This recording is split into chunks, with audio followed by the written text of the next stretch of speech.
بسم اللہ الرحمن الرحیم۔ السلام علیکم ورحمۃ اللہ وبرکاتہ۔ تین طرح کی عورتیں ایسی ہیں جن کو اللہ تعالیٰ قبر و حشر میں دردناک عذاب میں مبتلا کرے گا۔ ایک روایت میں آتا ہے کہ رسول اللہ صلی اللہ علیہ وآلہ وسلم ایک دن تنہائی میں بیٹھ کر اپنا سر گھٹنوں پہ رکھ کر زاروں قطار رو رہے تھے۔ آپ بہت ہی پریشان حال تھے کہ اسی دوران حضرت علی المرتضیٰ شیر خدا کرم اللہ وجہ الکریم آپ رسول اللہ صلی اللہ علیہ وآلہ وسلم کی خدمت میں حاضر ہوئے۔ نبی کو اس قدر زاروں قطار روتا دیکھ کر آپ نے عرض کی، یا رسول اللہ، آخر کس چیز نے چشمان اقدس کو پرنم کر دیا؟ تو میرے نبی نے فرمایا، اے علی، شب معراج مطلب معراج کی رات جب میرا گزر جہنم کے قریب سے ہوا تو میں نے دیکھا کہ فرشتے میری امت کی چند عورتوں کو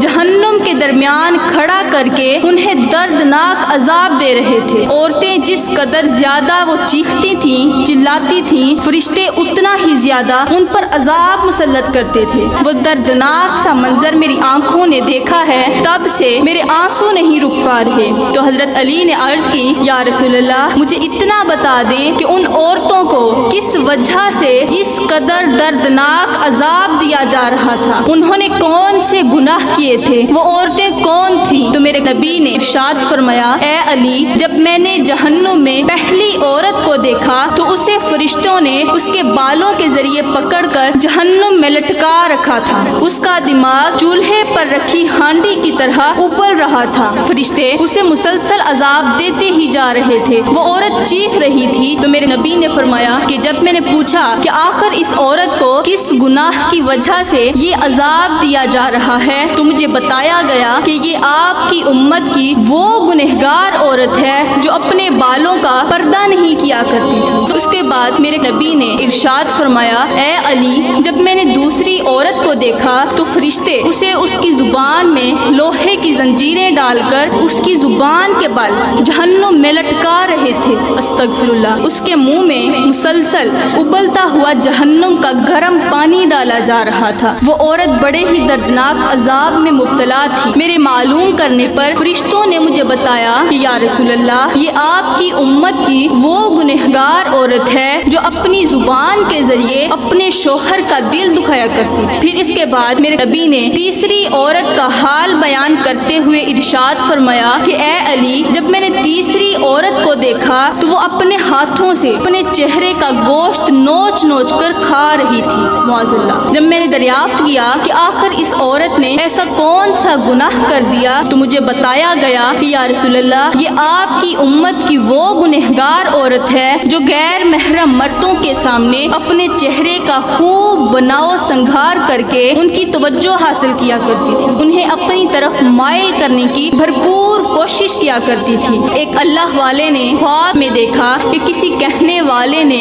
بابا جی سے کہا کہ بابا جی اٹھو اور فلاں قبرستان میں جاؤ۔ خواب کی تھوڑی دیر بعد جب بابا جی کی آنکھ کھلی، بابا جی نے سوچا کہ ہو سکتا ہے یہ خواب جھوٹ پر مبنی ہو، لہٰذا وہ پھر سے سو گئے۔ دوسری بار پھر یہی خواب دیکھا، جلدی سے اٹھو اور فلاں قبرستان میں پہنچو۔ بابا جی نے پھر سے سوچا کہ ہو سکتا ہے خواب ہے، جھوٹ بھی ہو سکتا ہے، لہٰذا وہ پھر سے سو گئے۔ جب تیسری اور چوتھی مرتبہ بھی یہی خواب دیکھا تو بابا جی نے سوچا کہ کیوں نہ ایک بار جا کر قبرستان کا جائزہ لیا جائے، ممکن ہے یہ خواب سچ ہو جو مجھے بار بار دکھایا جا رہا ہے۔ تو بابا جی وہاں سے اٹھے اور فوراً ہی قبرستان کی راہ لی۔ قبرستان جا ہی رہے تھے کہ انہوں نے دور سے دیکھا کہ قبرستان کے اندر کچھ کتے کھڑے تھے۔ جب قریب جا کر دیکھا تو پتہ چلا وہ عورت کی لاش تھی جسے کتے کھا رہے تھے۔ بابا جی بڑے ہی پریشان ہوئے تو انہوں نے اسے بار پھر سے کفن دے کر قبر کے اندر سپرد خاک کر دیا۔ اب بابا جی کے ذہن میں صرف ایک ہی سوچ تھی کہ لاش قبر سے باہر کیوں نکلی۔ یہ لاش ایک برہنہ عورت کی تھی۔ ایک موسلادھار بارش کی وجہ سے ایک قبر پھٹی اور اس کے اندر سے ایک برہنہ لڑکی نمودار ہوئی۔ اب اللہ والے کی ذہن میں صرف یہی خیال تھا کہ یہ لڑکی ایسے کون سے گناہ کیا کرتی تھی جن کی وجہ سے آج اسے قبر سے باہر نکال کر لوگوں کے لیے عبرت کا نشانہ بنا دیا گیا اور کتوں کے لیے ان کی غذا بنا دیا گیا۔ پھر بابا جی نے سوچا استخارہ کر کر بس اتنا معلوم کر لوں کہ یہ عورت کون سے گناہ کیا کرتی تھی۔ اس کے بعد اللہ والے نے استخارہ کیا۔ جب سوئے تو انہوں نے خواب میں اس لڑکی کو دیکھا۔ اس لڑکی کی قبر جہنم کے گھڑوں میں سے گڑھا بنی ہوئی تھی۔ اس لڑکی کے چاروں طرف آگ ہی آگ تھی۔ اس کی قبر میں سانپ اور بچھو تھے، اسے ڈس رہے تھے۔ وہ چیخو پکار کر رہی تھی۔ اس کے بعد اللہ والے نے پوچھا، اے عورت، مجھے اتنا بتا دے کہ آخر تو ایسے کون سے گناہ کیا کرتی تھی جن گناہوں کی وجہ سے اللہ تعالیٰ نے تجھے اس قدر عذاب میں مبتلا کر دیا؟ تو اس عورت نے کہا کہ میں زندگی میں 3 گناہ ایسے کیا کرتی تھی جو میرے اللہ کو بہت زیادہ ناپسند تھے، اور انہی گناہوں کی سزا مجھے یہ ملی۔ اس کے بعد وہ عورت کہنے لگی کہ میرا پہلا گناہ یہ تھا کہ میں اپنے چہرے کا بناؤ سنگھار کر کے اپنے شوہر کے علاوہ غیر محرم مردوں کو اپنے گھر میں بلایا کرتی تھی، ان کے ساتھ گناہ کیا کرتی تھی۔ اس کے بعد وہ لڑکی کہنے لگی کہ میرا دوسرا گناہ یہ تھا کہ اپنے شوہر کا دل دکھاتی، میں اپنے شوہر کو اذیت دیتی تھی۔ میرا شوہر میرے لیے بہت زیادہ محنت کرتا، میری ہر ایک ضرورت پوری کرتا تھا۔ اس کے بعد اس عورت نے کہا کہ میرا تیسرا گناہ یہ تھا کہ میں نماز نہیں پڑھا کرتی تھی۔ اللہ، میں نے اپنی زندگی میں کبھی بھی اپنے رب کو کوئی سجدہ نہیں کیا۔ تو میری اسلامی بہنوں، نماز دین کا ستون ہے۔